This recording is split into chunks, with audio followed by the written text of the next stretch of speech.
Tapi memang di depan istri Pak, ada orang yang hebat. Mati kutu kita semua di depan istri.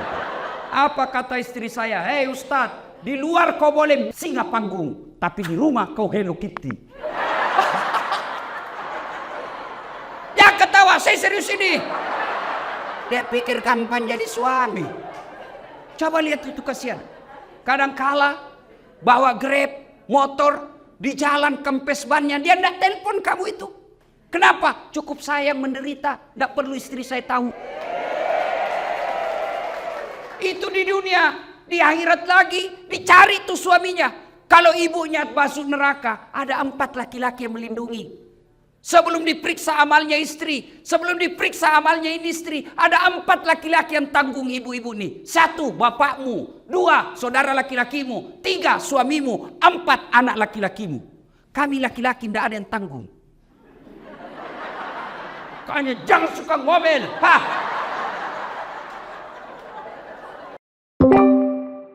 Jangan cerita aibnya orang. Ayuhibbu ahadukum, sukakah kamu memakan bangkai sesama manusia? Dan ghibah inilah yang memutuskan tali persaudaraan kita. Tidak ada orang senang dicerita. Ibu-ibu kan biasa kumpul. Kalau suamimu tenang, sopan, bicaranya halus, rajin ibadah, baik, hati-hati. Hati-hati. Kenapa? Layangan putus.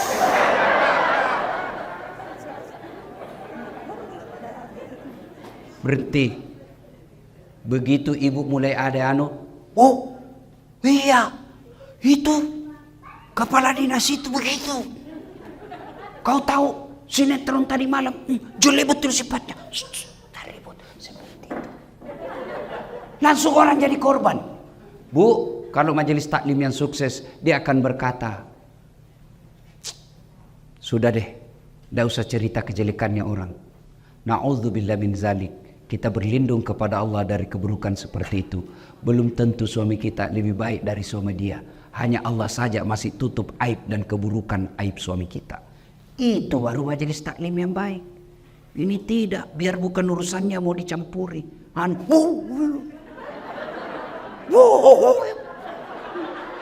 Ketawa kau karena kau bayangkan dirimu semua. Bu, yang suka ikut campur urusannya orang, itu nanti takdirnya hidupnya seperti tauge. Tahu tauge? Coba lihat tauge, suka ikut campur tuh. Gado-gado ada. Tahu isi ada. Pecel ada. Soto ada. Karena dia suka ikut campur, Allah takdirkan bengkok. Maka kalau ada di kantor ini, di majelis taklim kumpul, gosip, teriaki. Pagi-pagi toge nih Satu, yang bisa memutuskan tali persaudaraan kita, ghibah. Dan itulah yang Nabi katakan, sittatu asya'in tuhbitul amal. Ada 6 sifat yang menghancurkan amalmu. 1 diantaranya, al-istighalu bi'uyubil khalqi, toge. Berhenti cerita kejelekan orang. Yang kedua, penyebab putusnya persaudaraan apa? Sangka buruk. Lewat. Wah, kayak enggak kenal aja. Mentang-mentang sudah jadi istri wagub. Dulu waktu mau dipilih, senyum kiri kanan. Bukan sombong. Beliau lagi buru-buru mau ke toilet. Itu namanya sangka baik. Masa dia yang jawab-jawab WhatsApp saya? Dulu setiap saat jawab, sekarang tidak pernah lagi dijawab. Tertimbun WhatsAppnya ibu, sangka baik. Ibu-ibu, jangankan mengolah kantor begini, rumah tangga aja pasti kacau kalau suami istri sangka buruk. Kenapa ya? Itu tiba-tiba dilantik. Padahal dia baru 4 tahun jadi pegawai. Saya sudah 18 tahun tidak diangkat-angkat. Betul Bapak 18 tahun tapi otaknya Pentium 1. Lambat loading. Prosesornya sudah tua. Bikin surat, siapa wali? Sudah Pak, tinggal diteken. Belum sudah namanya itu dong. Ini betul 4 tahun tapi otaknya Pentium 4. Cepat loading. 1 kali penjelasan, siap Pak. Belum ditanya sudah selesai. Itu sangka baik. Ibu-ibu sangka baik sama suami. Jangan selalu kau periksa HP-nya. Kau kira nak cari nafkah? Jangan. Ada juga perempuan kayak suaminya kayak tahanan politik. Baru pulang, mana HP-mu? Dengar ini. Ada 4 penghuni api neraka. 1 di antaranya istri yang suka memaki suaminya. Itu hadis Nabi loh. Ada 3 golongan orang yang tidak diterima amal ibadahnya. 1 di antaranya istri yang durhaka sama suaminya. Ada yang tanya, bagaimana kalau suami durhaka sama istri? Tidak ada dalam hadis.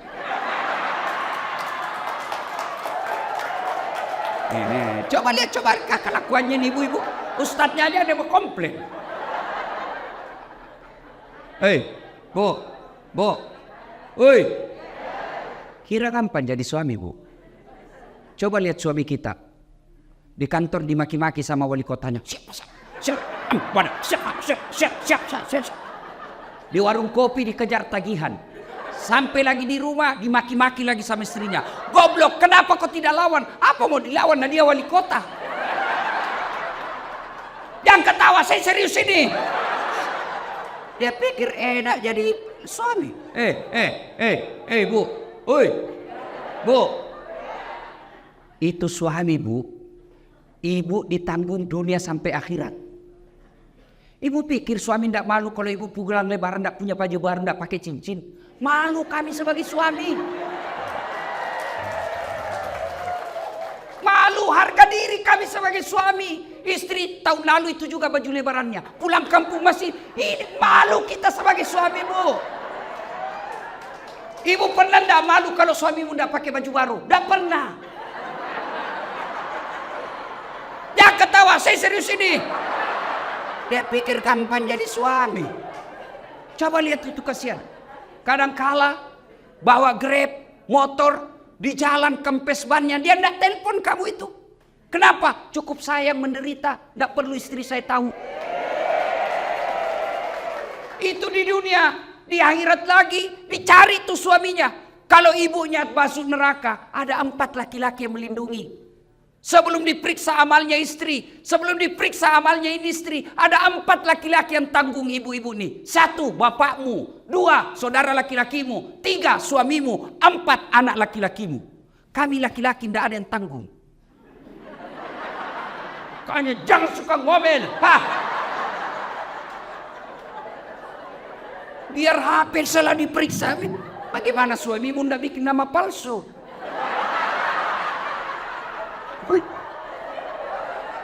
Kayak saya begitu bu. Saya bu semenjak saya viral ini, ada cinta-cinta monyet saya dulu di kampung. Baru setelah saya viral, kan dulu di kampung bukan siapa-siapa saya bu. Tiba-tiba viral, bu. Dia telepon saya sekarang. Saya mau blokir. Dah enak nanti dibilang saya sombong satu kampung. Saya mau terima. Perasaannya istriku mamanya cek bagaimana kasihan. Akhirnya ku ganti namanya. Penjual batu bata.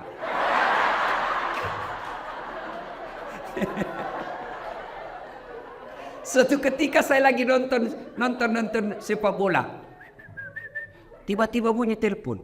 Istriku berteriak mamanya cek. Ustaz, penjual batu bata. Mati saya. Terpaksa. Saya tidak boleh panik. Kalau panik ketahuan. Santai aja. Jangan sayang, tidak usah kuangkat. Tagihan itu. Perempuan kapan takut kalau bicara tagihan? Aman saya pak. Suatu ketika saya pulang ceramah. Hauslah saya. Mau minum teh. Sayangku minum teh. Saya lagi ajar anak ngaji. Si Ece lagi ajar ngaji. Oke saya bikin lah. Mana gula? Dia bilang ada di situ di toples. Ada semua namanya ditulis. Saya ambillah tulis toples gula. Saya ambil. Begitu saya minum. Kenapa asin? Saya pergi lihat. Isinya garam. Saya pergi komplain sama istriku. Ini kok tulis gula baru isinya garam. Dia bilang HP-mu juga lain kau tulis lain isinya.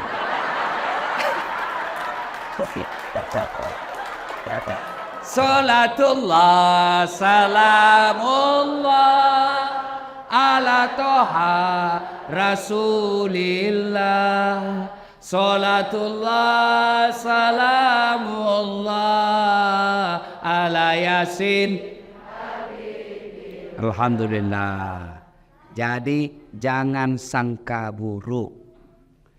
Masa suami yang carikan nafkah, yang belikan baju, yang nyicilkan mobil, yang nyicilkan rumah, masa ibu curigai terus?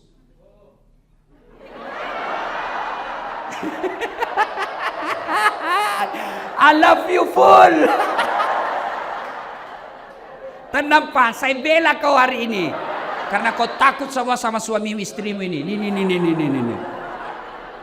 Tapi memang di depan istri Pak ada orang yang hebat. Mati kutu kita semua di depan istri. Apa kata istri saya? Hei Ustadz, di luar kau boleh singa panggung, tapi di rumah kau Hello Kitty.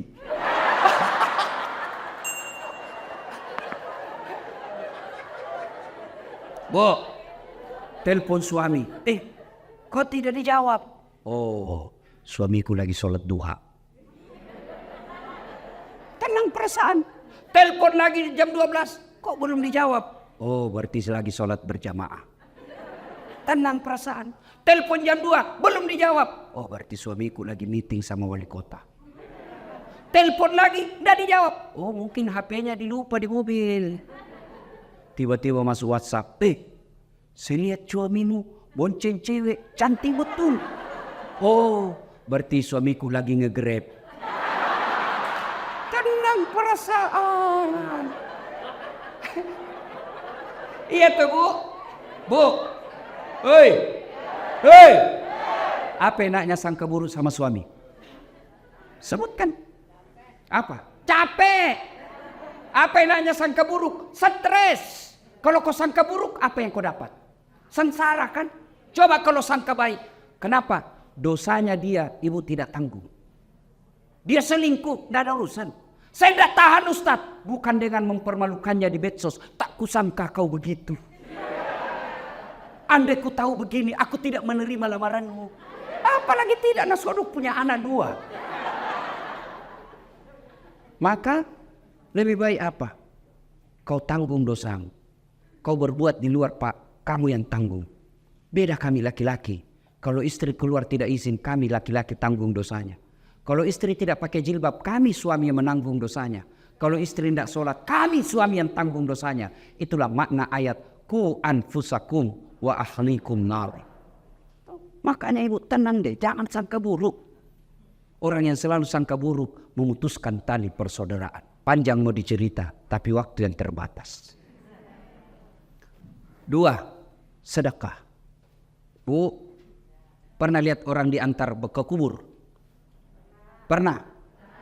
3 yang mengantarnya kata Nabi. 1. Keluarga. Bu, ibu meninggal, jangan pikir suami mau masuk dalam kubur. Meskipun waktu ibu remaja dia gombal, gunung kan kudaki, lautan ku seberangi, masjid kau lewati. Begitu ibu meninggal, jangan pikir suami mau masuk menemani ibu di kubur. Enggak. Ada kawan saya naik haji 2012, 2016. Begitu meninggal istrinya baru-baru bengkak matanya Pak.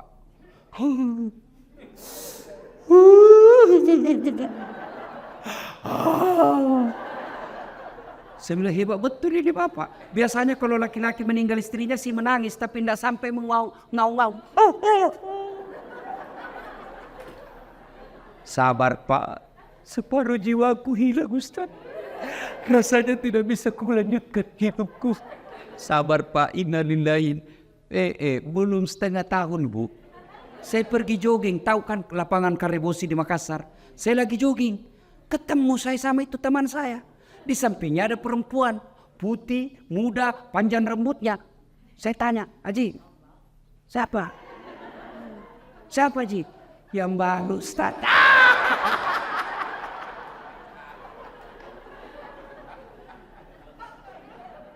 Yang kedua mengantar ibu ketika meninggal.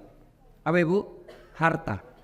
Harta pun kembali, seluruh mobil keluar, motor keluar. Begitu masuk ibu, jangan pikir ada harta masuk dalam kecuali kain kafan. Parfum, hilang Hugo Boss. Hilang semua kita punya BlackBerry apakah parfum yang mewah itu. BlackBerry bu? Apa? Pokoknya itulah yang saya maksud. Saya bukan anak gaul ibu. Saya parfum saya bu Rexona. Selesai. Kayak ibu-ibu sekarang ini dibodoh-bodohi sama mode. Sabunnya aja 3 macam. Lain labu wajunya, sabun wajah, lain labung ketek, lain labung ini. Kasih setengah mati suami cari uang. Saya sabun colek. Selesai.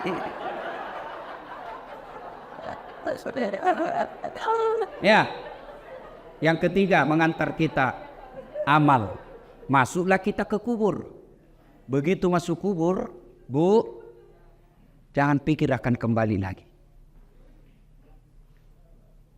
Pegawai wali kota tidak disenang sama wali kota, tidak disenang sama gubernur, masih ada pilihan. Ada, tunggu sampai selesai jabatannya. Tidak disenang sama wali kota, tunggu sampai dimutasi, selesai urusan. Tidak mutasi Ustaz, masih ada pilihan. Apa? Pensiun dini, selesai. Lewat apa? Tidak ada urusan kamu, bukan kaulan bosku. Selesai. Ibu, ada warga Betawi ke Jawa merantau, sampai di Jawa kada nyaman, tidak enak di sana. Ada pilihan? Ada, pulang lagi ke Betawi.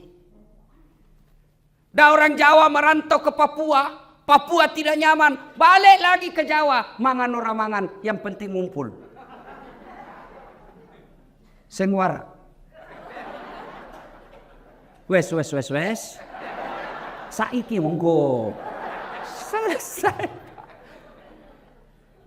Tapi demi Allah, ibu masuk kubur, senang tidak senang, tinggal kau di situ. Tidak boleh kau keluar.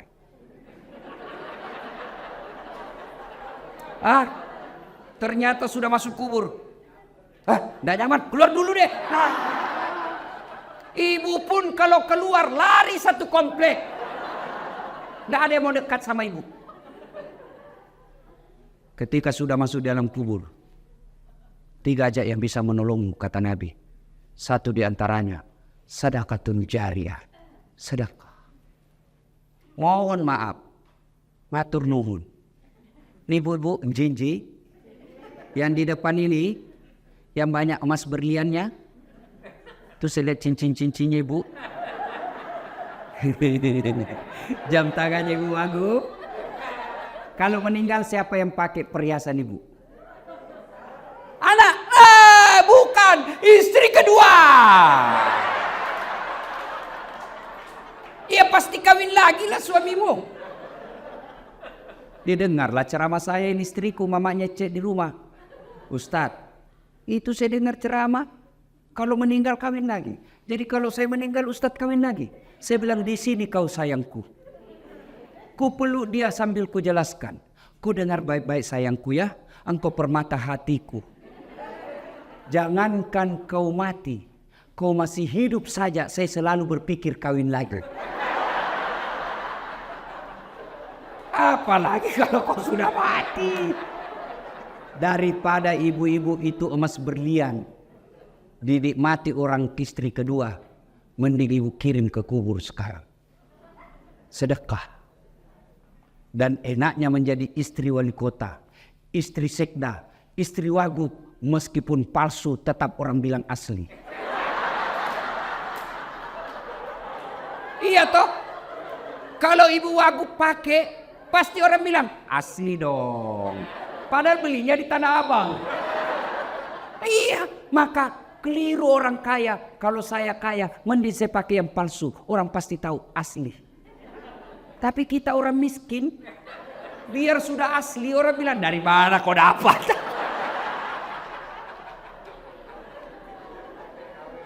Ibu, Woi, ibu suami mulai lain-lain. Mulai ibu curiga. Kenapa ya ini suami saya? Selama ini tidak pernah pakai parfum.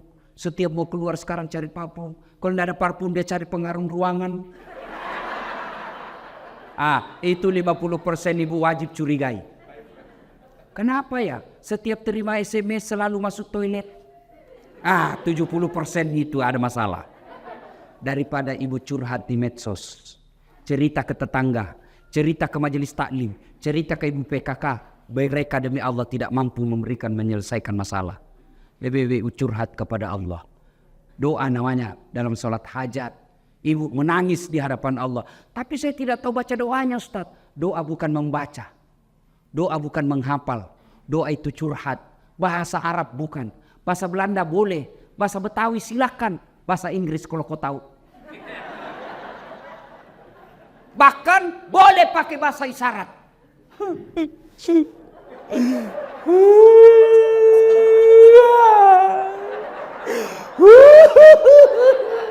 Oh, malaikat katakan, ya Allah baru suaminya kawin lagi. Silakan. Sudah itu, ya Allah, Engkau zat yang memelihara dan menjaga suamiku. Tidak mungkin saya bisa menjaganya 24 jam. Aku serahkan suamiku, Engkau menjaganya. Ya Allah, ini ada duitku 2 juta. 2 juta tolak bala. Mudah-mudahan 2 juta ini suamiku terhindar dari wanita jahat. Bismillah, bawa ke panti asuhan besok. As-sadaqah itu bersedekah. Supaya anak tidak kena narkoba. Supaya suami tidak kena mutasi. Tidak usah cari muka sama ibu aku. Ya bu. Ya terselip. Mana caranya? Sholat hajat. Minta pertolongan kepada Allah. Ya Allah, lindungi suami saya. Ini 1 juta, tolak bala supaya suamiku tidak terkena musibah mutasi. Ya Allah, ini 2 juta supaya istri suamiku terhindar dari wanita jahat. Coba ibu amalkan, sholat hajat namanya. Saya tidak tahu niatnya Ustaz. Masa ibu tidak tahu niat? Niat itu begitu ibu wudu, saya mau sholat hajat. Itulah niat, tidak harus diucapkan. Mau ucapkan, sholli sunnatal hajjati. Raka'ataini lillahi ta'ala. Allahu Akbar. Tidak hafal bahasa Arab. Bahasa Indonesia. Saya niat sholat hajat. 2 rakaat sunnah hukumnya bagi saya lillahi ta'ala. Allahu Akbar. Itu pun tidak hafal. Berdiri tegak menghadap kiblat Tuhan. Sholat hajat ya. Allahu Akbar. Salatullah salamullah ala toha rasulillah. Salatullah salamullah ala yasin. Allahu Akbar. Ayo salat. Sedekah. Jangan terlalu pelit. Bapak-bapak nih yang ada di depan saya, supaya bapak tidak kena musibah mutasi, sedekah. Percaya ibu, tidak ada orang bangkrut gara-gara rajin sedekah. Tidak ada orang yang senang orang pelit. Ibu saya tanya, senang wali kota yang pelit atau dermawan? Senang ibu wagub yang pelit atau dermawan? Senang tetangga yang pelit atau dermawan? Senang yang mantu dermawan atau pelit? Tidak ada orang suka orang pelit.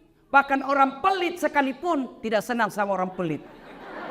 Jangan kau ke rumahnya, pelit dia, padahal dia juga pelit. Begitu jeleknya itu sifat pelit. Tolong carikan saya di Jakarta Selatan ini yang bangkrut dan sengsara gara-gara rajin sedekah. Tak ada. Ada 10 golongan sahabat Nabi yang dijamin pasti masuk surga. Nabi keluar dari bibir beliau 10 sahabatku yang pasti dijamin masuk surga. Dari 10 itu 7 diantaranya adalah mereka pengusaha yang dermawan. Sedekahlah. Ustadz, kita mau sedekah tapi kan kita miskin. Sedekah tidak harus banyak.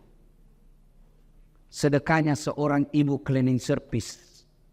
5 bungkus nasi bungkus. Jauh lebih mulia daripada 100 bungkus kepala dinas.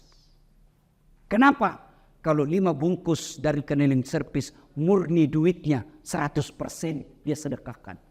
Tapi kepala dinas duitnya pendor.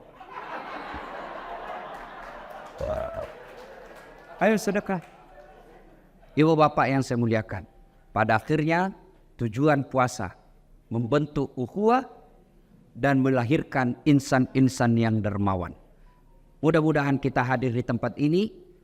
Kalau ada yang selalu terlanjur memutuskan silaturahmi gara-gara pilpres, baikkanlah. Karena Pak Prabowo dan Pak Jokowi sekarang sudah satu paket. Berhentilah bermusuhan cebong kampret. Tidak ada gunanya untuk kalian. Yang kedua, kalau ada rezeki Allah berikan, sedekahkanlah supaya Allah tambah 700 kali lipat. Demikian, mudah-mudahan ada manfaat. Lebih dan kurangnya mohon dimaafkan. Ibu Wagub tadi berpantun, saya pun mau berpantun. Burung cendrawasih di atas batu. Terima kasih dan thank you. Assalamualaikum warahmatullahi wabarakatuh.